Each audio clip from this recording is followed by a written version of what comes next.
Hello guys, in this tutorial I would like to show you how to achieve choker and the sort of masking that you can use in 3D. Here you can see a choker that I can really manipulate and decide what I'm showing, and I'll show you in a minute how to achieve that, how to control it.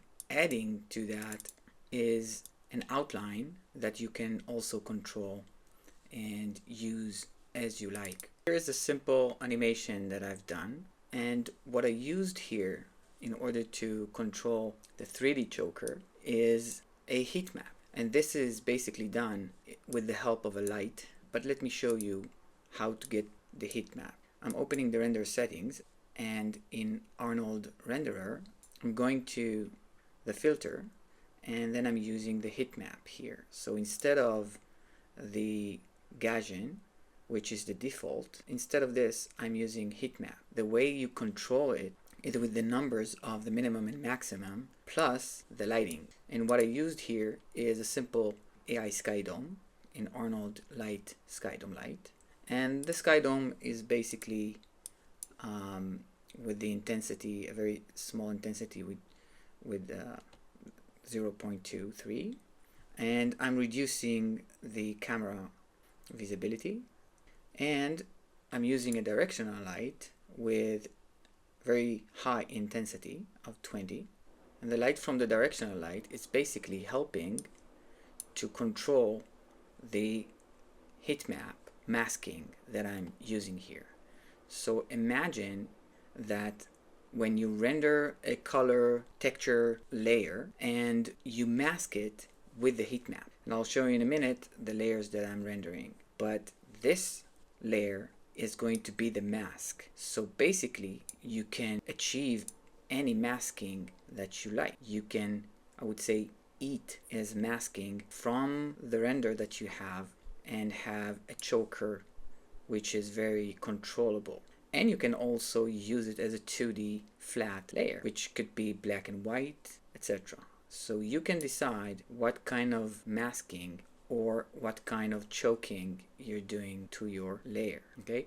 More than that, you can also play with the numbers of the maximum and minimum here to achieve a different kind of styles. So for example, if I'm doing 0.1, I can also create some more details that I can use later on in After Effects, and I'll show you after that. You see, if I'm doing a very close number from the minimum and maximum, I'm getting a very tight difference between red and blue. As long as I'm maintaining the gap small, I'm creating a very minimum gap between red and blue. So if I'm doing like 0.5 and 0.55, then again I'm choking here, you see, but I'm maintaining a very tight gap between red and blue, which means that I have only two colors to play with the mask. So if I'm putting like 0.9 and 0.95, I'm getting this, or 9.1 or 5 and 5.5. So you see, I can really achieve and control of the masking that I want to achieve here. I'm basically creating masks. So if I'm putting like 1.5 and 2 or 1.55, I'm getting this, and then I can play with the light.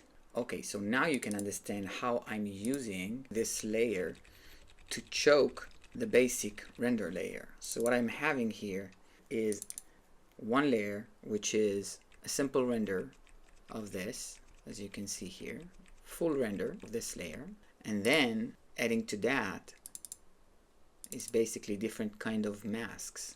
I can even put a texture, a noise texture, and create texturing in the masking that I'm creating, you see. So for example, if I'm using the emission, you can see when I'm adding the color, it's adding the mask. It's blocking the light. But I can use that coloring to create a texture. Then I'm having a mask, which is some sort of a texture that I can use. If I'm adding these parameters, I can achieve something like that. And in every frame, it's going to act pretty stable, like it's moving in 3D space. Once you achieve the desirable masking that you like, as you can see here, now what I'm doing is creating a plane, and I'm grouping it and constrain it to the rig. You don't have to, but let me show you how it looks like.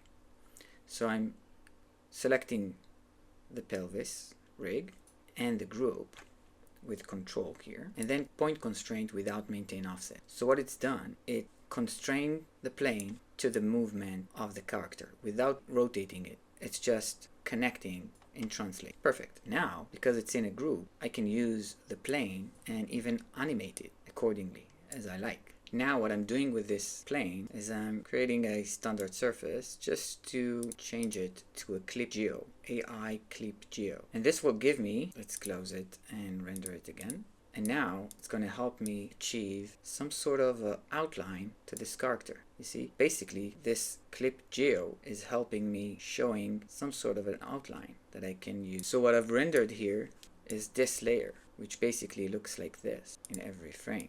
And I can even keyframe it. I can keyframe the plane in order to get different kind of visual in every keyframe. So for example, if I want this, that kind of look, so it's very controllable. I can really get some nice results here and control them as I like. And I'm going from this keyframe to another keyframe. You can even put the plane on the color layer.